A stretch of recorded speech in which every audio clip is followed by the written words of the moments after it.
Each afternoon, real setups are broken down with entry strategies and the technical reasoning behind every trade. This is today's best trade setups with Verified Investing. Welcome to today's best trade setups. My name is Benjamin Poole, head trader here at Verified Investing with another exciting episode. So the SPX is headed into that midline of the parallel channel that I had mentioned to you guys yesterday. I'm going to go ahead and hide that. So let's go ahead and jump into the charts. The SPX, here's this upsloping parallel channel. What we're going to do, or what I've done, I'm going to zoom way out real quick. Connects this pivot top here, secondary hit, third hit, fourth hit, and fifth hit. So this is the upper end of the parallel channel. And I know I've got additional lines on my charts, but bear with me. Here's the lower end. So you get this pivot low here. And then this was kind of an outlier on the news of the tariffs. But you notice how price got a little bit of support before the rejection, and then it got right back to it. It got rejected again, consolidated right on top of the lower end of the parallel channel. So this gives me further confidence that this is a great parallel channel, or the lower end of the parallel channel on the SPX. And then what happened?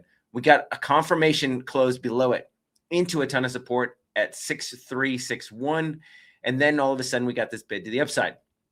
What I was mentioning is the midline of this parallel channel has been respected as support and resistance, as depending on where the price action is coming from. Right now, we're actually above that midline of the parallel channel on the SPX. So this could signal that the markets want to go up a little bit higher and retest $7,000 on, again, the SPX. So this is your next line in the sand. It hasn't gotten a big rejection. So this could be a signal to the bulls that it's time to enter the trade. Could be a bull trap. So what we're monitoring is what price action does in the next few days. If we can consolidate right on the midline of this parallel channel, then I do anticipate a further rollover, at least down to $6,791, and then even a little bit lower. However, this is your line in the sand now.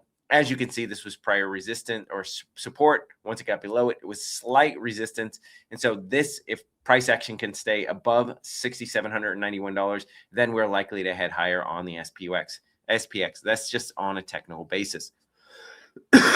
Excuse me. The USO had a nice fall. So from this pivot top or the pre-market high at $134.40, it's about an 8.5% move to the downside on US oil. We did get a little bit of support just below this gap in the charts and then this previous gap. So what I'm looking for is a further move, either the upside or downside on the chart of US oil. If we do drop a little bit more, $113.39 is going to be a ton of support on the chart of USO. And this is where I'd go long. Now, that is a significant distance away from the current price at $125. Sometimes oil can move, especially lately, can move pretty rapidly. So I'm going to have this on my radar for today. If those of you who are a little bit more aggressive want to enter it at about $118.98, that is the low end of this green bar candle. So this is basically the gap window on the chart of USO. It could get a pretty significant bounce. Now on the upside, if we do get a push higher, you're going to get a little bit of resistance at $129.83. I'm not looking to short it there. I would actually wait for this red bar candle high right here, about $133.34, knowing that I've got additional resistance at the pre-market high from yesterday at $134.40. So again, excuse me, that's my level on the USO chart. My last ad level would be $137.99. That doesn't seem like it's going to be getting up into that level today, but you never know. SanDisk, look at this move on SanDisk. I did mention yesterday that I thought that the max upside on SNDK was going to be about $925.03. And I was mentioning that that was a great opportunity to enter a swing trade, or a day trade. Then what happened is you had this short covering and this massive entry into the into SanDisk because it's getting added to the NASDAQ 100. If we can get a continued bid to the upside and we can recapture the all-time high from 2 days ago, get up above $960, then you could start targeting the $1,000 whole round number. If we fail to do that, because SanDisk overall is overextended on the daily time frame, intraday, weekly, it doesn't really matter. SNDK is way overextended. So it is due for a pullback. So what we're looking at is on the chart of SanDisk, excuse me, we needed to recapture this red bar candle right here to the downside at $874.24. And then all of a sudden we can get to this gap window right here at $866.49. Once that gets filled, then you're coming down to this gap in the charts at $780.72. This is where I would start picking SanDisk up for a day trade today. I don't necessarily think it's going there today, but if it does drop into that level in the next few days, $780.12 is where I'd be looking to trade it, knowing I've got additional support at $748.77, and then ultimately $710.50 is where I'm looking to maybe swing trade it for a little bit of a bounce on SNDK. Now on the short side today, what I'd be looking for is this red bar candle right here, about $964.18. I would look to start playing that for an initial entry price. That would just basically be SanDisk getting back to break even. On SanDisk, that is very likely to happen if price action gets a bid to the upside. That's about a 6.5% move. Knowing I could dollar cost average every $10 higher all the way up into that $1,000 whole round number. Let's go ahead and jump into the chart of Nvidia. Nvidia is getting up into a nice shortable level. The first level that I have is the upper end of this red bar candle right here.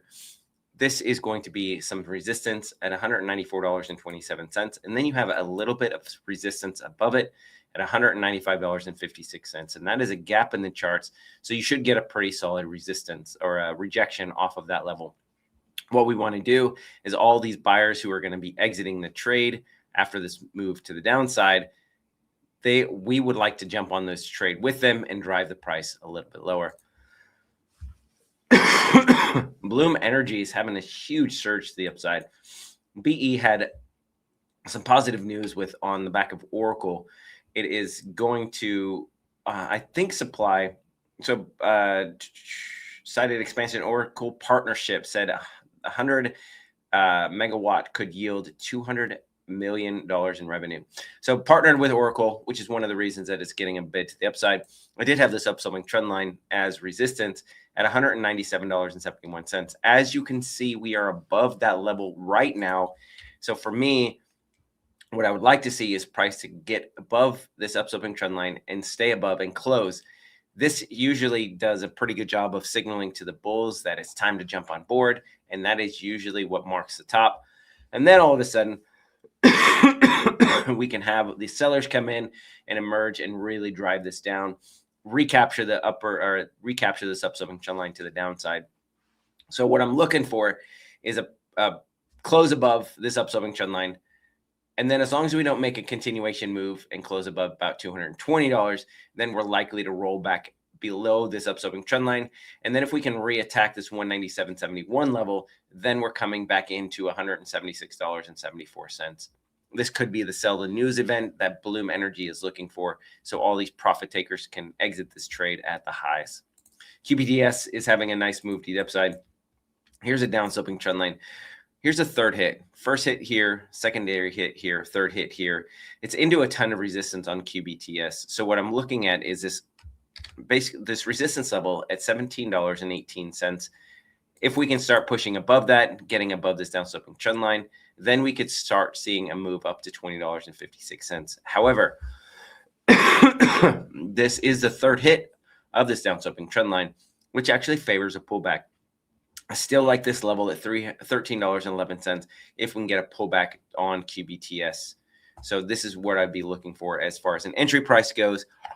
Again, with a retrace, if we can get one. IGV is pushing up. Actually, it's getting a little bit of a sell-off after this nice wide range green bar candle that pushed up the price action of the IGV up. So here's what we're monitoring. This down sloping trend line. First hit, second hit, third hit, fourth hit. And now all of a sudden we hit it for again. And now we've done what's considered the river theory, or basically jumped above resistance. So on a technical basis, we are broken this down sloping trend line. So those of you who are aggressive, you could play this on at this gap in the charts, about $78.71. And then if it does close back, inside of this down sloping trend line, then it would have recaptured it and signal to the bears that they're still in charge and could drive this lower. I do think that we are going to have a nice substantial bid from the chart of IGV. As long as we can maintain price action above this down sloping trend line, then I think a lot of these tech software stocks are going to rip to the upside. IONQ broke this down sloping trend line.